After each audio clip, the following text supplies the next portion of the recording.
Arestado ang tatlong most wanted persons ng Police Maynila dahil sa magkakaiwalay na kaso ng pagnanakaw, rape at pananakit.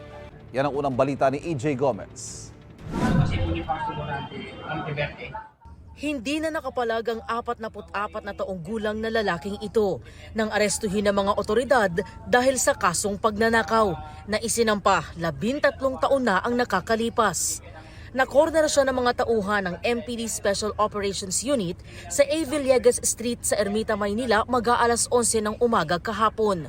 Kinilala ang akusado na si alias Goki, isang construction worker at residente ng Tondo, Maynila. Itong si alias Gorky ay nilabasan ng mandamiento de aresto noong April 2011. At nung nalaman nga natin, base doon sa ating mga nakukuhang mga intelligence gathering at saka series of validation, nalaman natin yung kinaroroonan niya rito. Natanggi ko po, ma'am. Oo, bakit po? Ma'am po talaga ako may gawa niyan.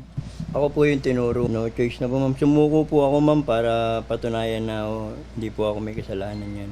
Sa isa pang operasyon ng MPD DSOU, nasa kote ang 36 na taong gulang na lalaki dahil naman sa paglabag sa Anti-Violence Against Women and Their Children Act of 2004.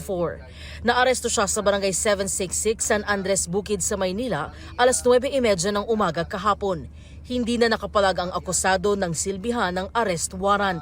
Nilabasan ito ng warrant of arrest ng RTC Branch 6 ng Manila ng Family Court. Nilabas ito ng July 1, 2024. Dito mismo sa barangay kung saan siya nakatira ay hinulit siya ng mga operatiba natin ng DSOU, ng MPD. At nalaman din natin itong taong to ay miyembro ng Bahala na Gang. Kwento ng suspect, Nag-complain po yung asawa ko po. Binato ko lang po yung cellphone nung tapos hindi ko po alam na sa kanya po tatama. Kung babawiin na po niya yung yung cash na isa pa na daw po niya. And isa pa na daw po sabi po ng korte. Kaya po nawaran po ako.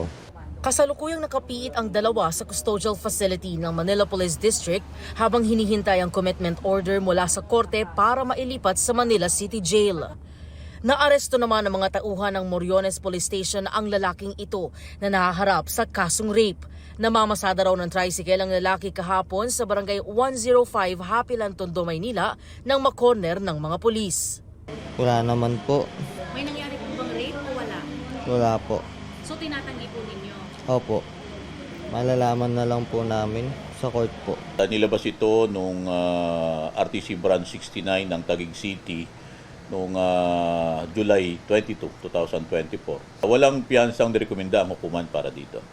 Nakakulong sa custodial facility ng Moriones Police Station ang akusado. Ito ang unang balita. EJ Gomez para sa GMA Integrated News.